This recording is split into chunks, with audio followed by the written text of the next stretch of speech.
Vuelve a Duro de Domar, el analista político más preciso de la Argentina actual.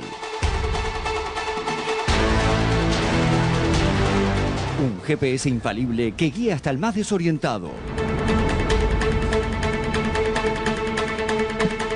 Una mirada imprescindible para entender los cierres de listas y las internas. Hoy nos actualiza Mario Weinfeld. Bienvenido, te extrañamos mucho.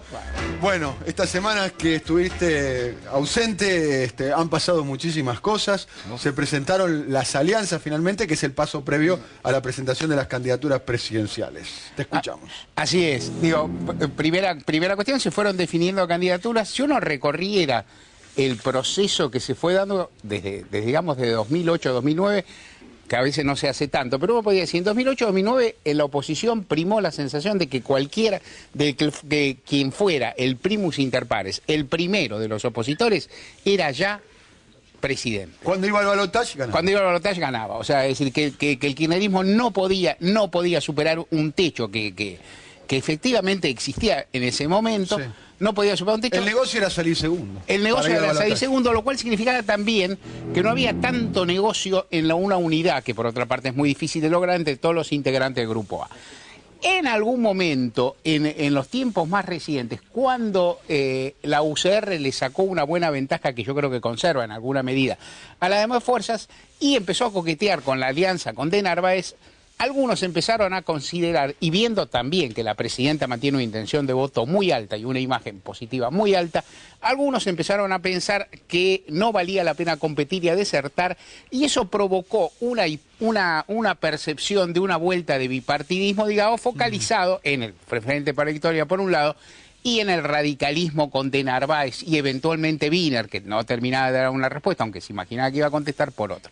La impresión que tengo es que en este momento de cierre aparecen otra vez alternativas, porque la idea es que el radicalismo, la unión entre el radicalismo y la fuerza de Narváez no es una fuerza ganadora, y se pueden sacar todos, fuerzas menores pueden obtener determinado grado de representatividad. O sea, volvió a tener cierto atractivo, en fin, presentarse de alguna forma. Creo que este cálculo, que en parte es pragmático, presidió la decisión última de Hermes Wiener, que tenía muchas ganas de ser candidato. Pero pregunto, digamos, la atomización de candidatos, que haya tantos candidatos opositores, ¿no favorece eso al Frente para la Victoria, al gobierno? Eventualmente Cristina, si va a ser la candidata, digamos, que la oposición esté dispersa.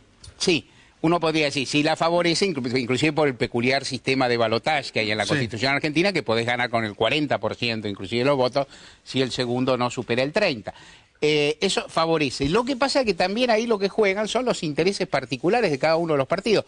Porque vos decís, si vos pensás que vas a perder, como piensan muchos, aunque no lo dicen, si pensás que vas a perder, te conviene ir unido a una fuerza muy amorfa, donde en proporción cobrás encargos o en lugares de listas relativamente poco, donde tenés poca presencia o poco predicamento. ¿Para qué? ¿Para qué? Porque después de 2011 sigue la vida. Esto es lo que ocurre también.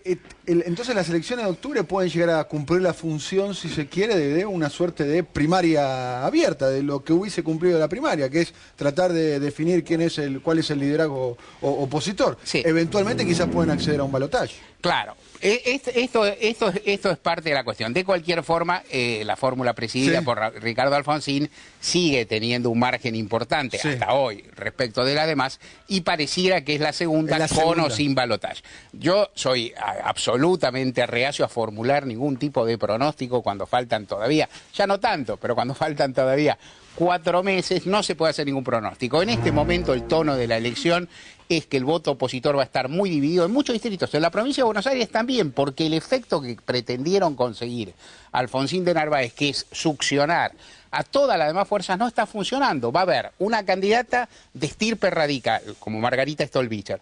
Va a haber un par de candidatos de tono macrista peronista. Camaño, Jorge Macri. Exacto, Camaño y Jorge Macri, aparte de Narváez. O sea, ni siquiera han podido conjugar o congregar a todos los peronistas o los radicales no kirchneristas. ¿Me puedes explicar, si es posible, lo del Frente Amplio Progresista, ¿no? Que estaba con Wiener y Norma Morandini, esa fórmula? Finalmente pareciera que Pino Solanas puso un pie adentro, un pie afuera, el Frente Amplio al final se terminó angostando. Están discutiendo. El Frente Solanas, en definitiva, en una discusión de ayer, que la discusión, recordemos, y vos lo dijiste bien, la discusión era por formar las coaliciones, por qué partidos integran. Todavía para cerrar las listas faltan unas pocas horas, un ratito. Pero en ese trajín Pino Solanas se enojó y mostró, o sea, o abrió, digamos, un espacio propio. Mi sensación, mi percepción es que Pino va a terminar arreglando.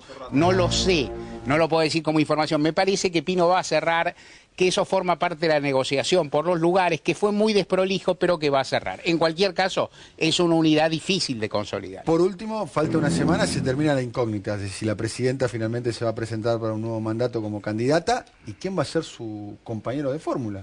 Un misterio, no lo sabe. Creo que, capaz, no sé, supongo que ella lo sabrá a esta altura o quizás lo está meditando aún. El kirchnerismo en general, Néstor Kirchner y Cristina Kirchner, han sido en general muy enigmáticos sorpresa, ¿no? y muy crípticos respecto de esas cuestiones.